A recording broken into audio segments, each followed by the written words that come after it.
Assalamualaikum warahmatullahi wabarakatuh. Halo semuanya, perkenalkan nama aku Fikri Rahmat Saputra Rianto dari kelas 12 2. Mempelajari teks narasi. Mempelajari teks narasi. Sekarang kamu akan mempelajari tentang teks narasi. Kamus Besar Bahasa Indonesia atau KBBI menyatakan bahwa narasi adalah cerita atau deskripsi suatu kejadian atau peristiwa. Kisah atau teks yang menceritakan peristiwa atau kejadian secara detail dan kronologis. Teks narasi menyajikan beberapa peristiwa atau serangkai kejadian yang disusun secara kronologis sesuai dengan urutan waktu. Peristiwa yang disampaikan dapat benar-benar terjadi, tapi tidak juga hanya khayalan saja. Narasi bertujuan untuk menghibur atau memberikan wawasan kepada pembaca. Narasi digunakan dalam teks fiksi maupun non-fiksi. Contoh teks narasi fiksi adalah roman, dongeng, novel, dan cerita pendek. Adapun contoh teks narasi non-fiksi adalah biografi, memoir, autobiografi, karangan khas, dan sejenisnya. Selanjutnya ada ciri-ciri teks narasi. Ciri-ciri teks narasi antara lain: A. Menceritakan kehidupan manusia dengan mengikuti logika tertentu. B. Rangkaian peristiwa yang diceritakan dapat merupakan kisah nyata, imajinasi, maupun gabungan keduanya. Cerita memiliki nilai keindahan, isi, dan penyajian. D. Ada konflik, yaitu pertentangan, kepentingan, kemelut, atau kesenjangan antara harapan dan kenyataan. E. Ada dialog untuk menghidupkan cerita. Dan F. Penyajian memiliki peristiwanya secara kronologis. Selanjutnya ada jenis teks narasi. Teks narasi dibagi menjadi 3 jenis, yaitu ekspositoris, artistik, sugestif. Berikut ini penjelasannya. A. Narasi ekspositoris atau informatif, bertujuan untuk menyampaikan informasi mengenai suatu peristiwa dengan tepat dan jelas, serta dapat memperluas pengetahuan pembaca. Teks narasi ekspositoris menggunakan bahasa yang logis, mengacu pada fakta, dan bersifat objektif. B. Narasi artistik dapat bersifat fiksi maupun non-fiksi.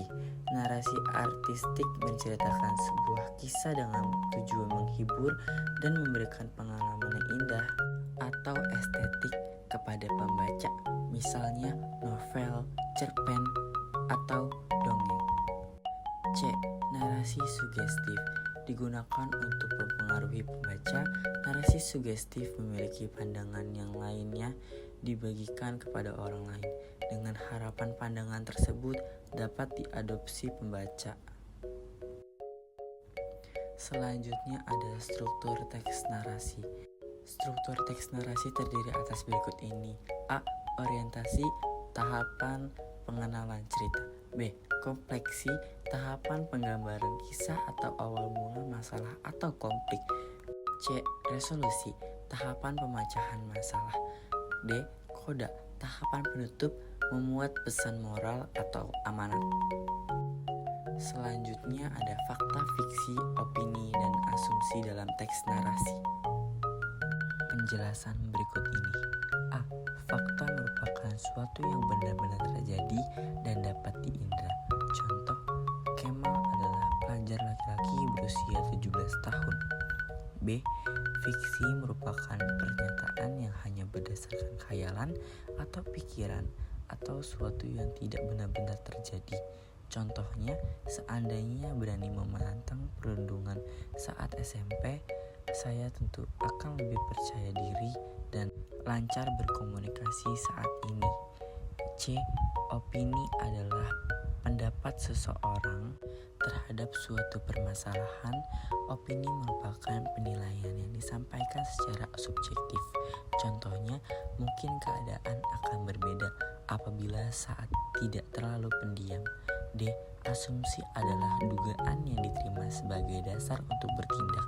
Contohnya, dari situ saya pikir seburuk itulah saya sebagai seseorang anak. Selanjutnya, istilah fenomena sosial. Bahasa Indonesia berkembang selaras dengan tentunya kebutuhan masyarakat di berbagai bidang. Perkembangan bahasa Indonesia membuat berkurang maupun bertambahnya kata dan istilah yang dapat dijumpai dalam KBBI.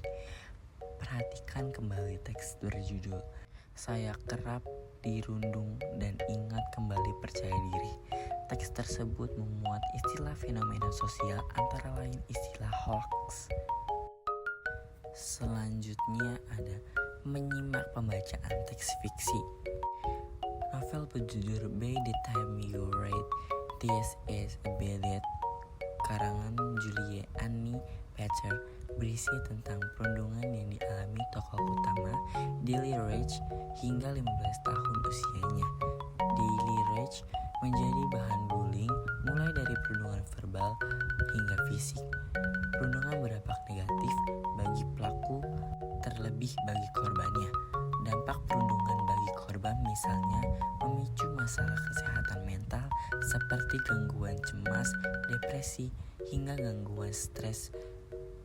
Bahkan yang sangat membahayakan adalah perundungan dapat menyebabkan korban memiliki keinginan. Selanjutnya menjelaskan tokoh dalam teks fiksi. Novel termasuk karya fiksi. Teks fiksi merupakan novel dan cerpen dapat disampaikan dalam bentuk deskripsi, argumentasi, dan narasi. Adapun metode perwatakan tokoh dapat disampaikan melalui berikut ini. A. Metode secara langsung melalui penggunaan nama tokoh, penampilan, dan tujuan penggalangan. B. Metode secara tidak langsung melalui dialog, apa yang dikatakan penutup, jati diri penutup, lokasi dan situasi percakapan, jati diri tokoh yang dituju oleh penutup, kualitas mental para tokoh, nada suatu penekanan, dialog dan kosakata, dan tingkat laku, deskripsi wajah, dan motivasi yang meladani tindakan tokoh. Selanjutnya yang C, metode telaah karakteristik melalui sudut pandang atau point of view. Sudut pandang akan mempelajari pemakaian metode Dian, kuakan, dramatis, dan campuran, serta masuknya teknik dan kesadaran ke dalam teknis sudut pandang. D. Melalui telaah arus kesadaran. Metode arus kesadaran mencakup teknik sinematik yang mencakup teknik montase, asosiasi, dan kolase untuk menjelaskan lompatan-lompatan kesadaran para tokoh cerita yang cukup kompleks. Melalui telaah gaya bahasa, misalnya ungkapan, idiom, maupun majas, smile, personifikasi, metafora, dan simbol. Selanjutnya ada mencapa tanggapan. Setiap hari kamu pasti menanggapi sesuatu. Beragam objek yang dapat ditanggapi antara lain peristiwa di sekitar, fenomena sosial, karya seni, kebijakan pemerintah, karya sastra, maupun pertunjukan kesenian. Menurut Kamus Besar Bahasa Indonesia atau KBBI, tanggapan adalah suatu sambutan terhadap ucapan yang dapat berwujud kritik, komentar, dan lain sebagainya. Menyampaikan tanggapan dilakukan dengan mengutamakan kritik dan pujian berdasarkan fakta yang berhubungan dengan hal tersebut. Selanjutnya, tanggapan secara lisan. 1. Tanggapan secara lisan. Tanggapan secara lisan dilakukan dengan menggunakan sapaan sopan dan disampaikan secara santun. Saat menyampaikan tanggapan secara langsung di depan audiens, kamu dapat menggunakan ekspresi, gestur tubuh, intonasi, dan nada yang baik, serta volume suara yang tidak terlalu keras saat berbicara ke arahkan pandangan pada lawan bicara atau pendengar. D. Menyimpulkan bicara dengan bentuk visual. Berbagai cara untuk meningkatkan teks atau bacaan yang pernah dibaca. Selain berupa ringkasan, kamu dapat pula membuat alat bantuan visual untuk menyimpulkan isi novel. Contoh alat bantu visual adalah peta, pikiran, dan infografis. Selanjutnya, simpulan berupa peta pemikiran. Peta pemikiran merupakan